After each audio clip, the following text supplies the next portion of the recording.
ايه حكاية عنوان الفيديو ده؟ لا دي مش مقارنة كاميرات وبس. انتوا اخترتوا نقارن الاوبو اف 9 مع المي 8 لايت، فهنقارنهم في كل حاجة. بس هنيجي عند الكاميرات وهتلاقوا معاهم السامسونج A7 2018 علشان نعرف مين فعلا ملك التصوير بالليل في الفئة المتوسطة.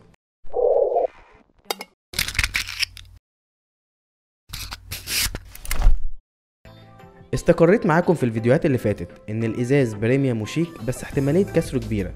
اما البلاستيك فهو بيستحمل الوقعات بشكل اكبر. وهنا الاوبو اف 9 بظهر وفريم من البلاستيك المتين مع طلاء لامع ونقشات جميلة جدا مخلية شكل الموبايل حلو، بس برضه لسه عندي مشاكل مع احساس البلاستيك في الايد، مش لطيف على الاطلاق. اما الشاومي مي 8 لايت اعتبر ظهره مراية بخامات من الازاز اللامع، والفريم هنا المفروض انه من المعدن. تقفيل الموبايل محترم جدا واحساسه في الايد بريميوم للغاية. الموبايلين فيهم نفس بروز الكاميرات، اللي بعد ما تركب جراب الحماية اللي جاي مع كل موبايل هتلاقي البروز ده اختفى تقريبا. اما بالنسبة للشاشات فشاشة الاوبو اف 9 IPS LCD 6.3 بوصة بدقة فول اتش دي بلس. في خناقه كبيره قوي على نوع طبقه الحمايه اللي على الشاشه. في الاول طلع اشاعه انها جوريلا الجيل السادس، بعد كده موقع جوريلا قال انها الثالث، طلعت اوبو قالت انها الخامس. عامه الموبايل بيجي متركب عليه سكرينه كويسه ممكن تقعد بيها فتره لحد اما تغيرها، بس خلي بالك اللي هتشتريها جديده تبقى نفس القصه من فوق علشان سنسور المكالمات ما يعلقش. اما بالنسبه لشاشه المي 8 لايت فهي 6.2 بوصه IPS LCD بدقه فول اتش دي بلس، وشاومي بتقول انها عليها حمايه جوريلا الجيل الخامس، بس برضو انصحك تركب سكرينه وتريح دماغك من القصه دي. بالنسبه للنوتش الاف 9 بيجي بنوتش صغير وجميل جدا على شكل دروب ووتر، ما ينفعش تلغيه من الاعدادات. اما الشاومي فيها نوتش عادي ممكن تلغيه من الاعدادات. وجهه نظري ان شاشه الاف 9 احسن لانها اكبر، مع نسبه استحواذ للشاشه من جسم الموبايل اكبر وهي حوالي 90%، مع نوتش صغير مقبول جدا. ينفع تقارن سناب دراجون بميديا تك؟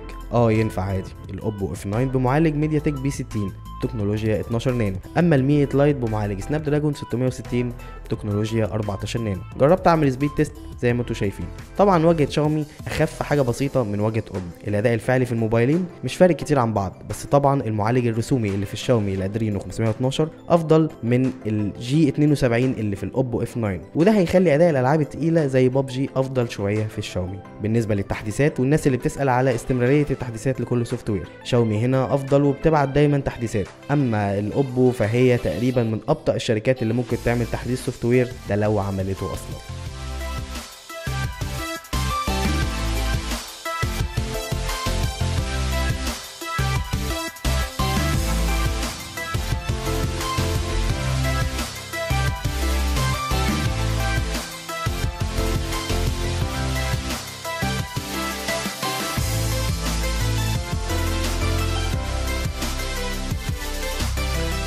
ثانية واحدة كده، انت عارف ان 90% من اللي بيتفرجوا على مراجعاتنا مش عاملين سبسكرايب للقناة، وده بيقلل من فرصة ظهور باقي فيديوهاتنا ومراجعاتنا ليهم؟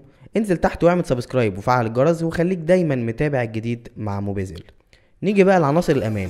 الاتنين فيهم بصمه سريعه جدا، بس بصمه الشاومي اسرع حاجه بسيطه. الاتنين فيهم فيس انلوك سريع ومش بيعلق حتى في الاماكن اللي اضاءتها ضعيفه، والاتنين مش هيفتحوا وعينك مغمضه. الاف 9 ما فيهوش لمبه اشعارات، اما المي 8 لايت في لمبه اشعارات بتنور بلون واحد وهو الابيض. الموبايلين مفيش اشعارات بتظهر فوق جنب النوتش، لازم تنزل قائمه الاشعارات علشان تشوف الاشعارات اللي جاتلك. الاف 9 فيه مدخل سماعات 3.5 مللي، اما المي 8 لايت ما فيهوش مدخل السماعات ده، لازم تستخدم وصله التحويل من USB تايب سي ل 3.5 مللي اللي جايه معاه في العلبه. واقول لك كمان على حاجه، الشاومي مش بيجي معاه سماعات اصلا. وبالنسبه لصوت سماعات الاذن فهو افضل في الشاومي بفرق بسيط عن الاف 9. الموبايلين فيهم سماعه سبيكر خارجيه واحده، الاتنين صوتهم عالي وممتاز. بالنسبه لسماعه المكالمات فصوت سماعه مكالمات الاف 9 احسن بفرق بسيط عن الشاومي. اما بالنسبه للتعامل مع الاماكن اللي فيها شبكه ضعيفه وعايز موبايلك يلقط داتا لو مشغل نت، فهنا الشاومي تفوق على الاوبو، بالرغم اصلا من ان الاوبو شبكته كويسه زي ما قلت في المراجعه بتاعته.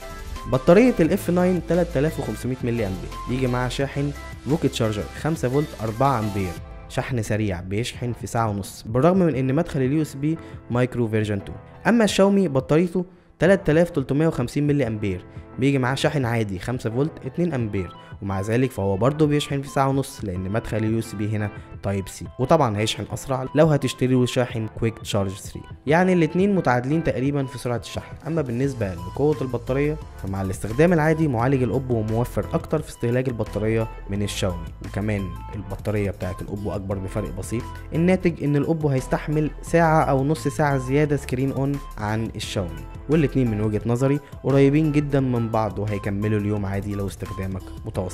هنيجي بقى لأهم نقطة في المقارنة دي وهي الكاميرات، وزي ما قلت في أول الفيديو أنا هعرض عليكم صور متصورة بالإف 9 والمي 8 لايت وكمان السامسونج A7 2018 جنب بعض، وهعمل زوم علشان نشوف مين عرف ينقل تفاصيل أفضل. هبدأ بعرض الصور وهنبتدي بالصور اللي في إضاءة ضعيفة، وبعد كده الإضاءة العالية علشان نشوف مين ملك التصوير بالليل.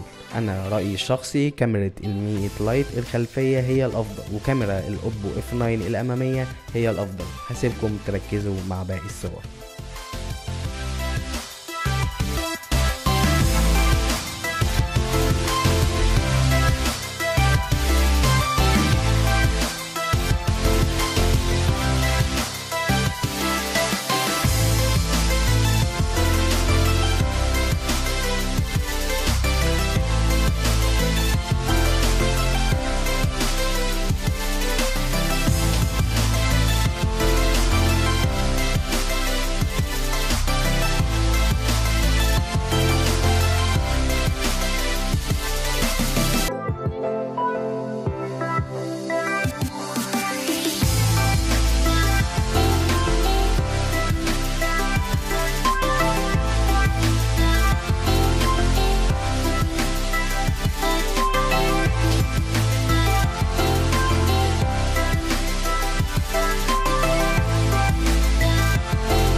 اما بقى بالنسبه للفيديوهات تصوير الفيديو، دلوقتي انا بصور وانا ماشي جنب طريق. الموبايلين فيهم تثبيت الكتروني الى حد ما، قدروا يثبتوا شويه الفيديو وانا بصور. المي 8 لايت بيقدر يصور 4K بس الاوبو ما بيقدرش، فانا عشان كده مخلي الاتنين يصوروا ب 1080p عشان المقارنه تبقى فير.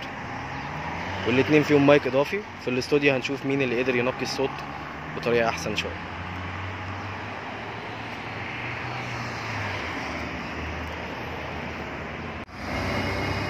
وده كده التصوير بالليل في المي 8 لايت وفي الاوبو اف 9 الاثنين على 1080p. ولسه المشكله موجوده في المي 8 لايت اللي هو الخيال اللي بيظهر ده في التصوير زي ما انتم شايفين، ما اتحلتش حتى بعد ما حدثت المي اي 10.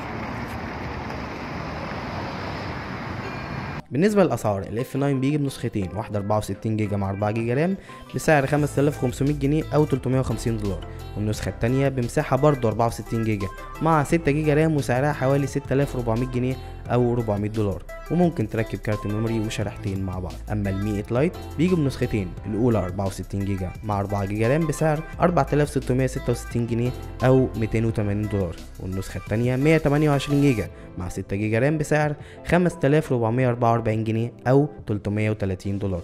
وللأسف بتركب كارت ميموري مكان الشريحة التانية. وجهة نظري الأخيرة تشتري الاف 9 لو عايز موبايل مضمون ومنتشر جدا، نوتش صغير وعملي بيستحمل وعاد كبيرة، ومش هتقدر تستغنى عن مدخل السماعات ال3.5 مللي، وعايز كاميرا سيلفي ممتازة. أما المي 8 لايت تشتريه لو بتدور على أداء أفضل في الجيمز مع تصميم أشيك، والمكان اللي بتتواجد فيه على طول الشبكة فيه ضعيفة وما تقدرش تستغنى عن لمبة الإشعارات، وعايز كاميرا خلفية ممتازة. ما تنساش تعمل سبسكرايب في القناة وهتلاقي مقارنات ومراجعات تانية كتير، واعمل لايك لو الفيديو عجبك، واعمل كومنت وقول لنا شايف انهي موبايل احسن في التصوير بالليل. كان معاكم احمد، احد افراد فريق موقع موبيزل لمراجعة الموبايلات.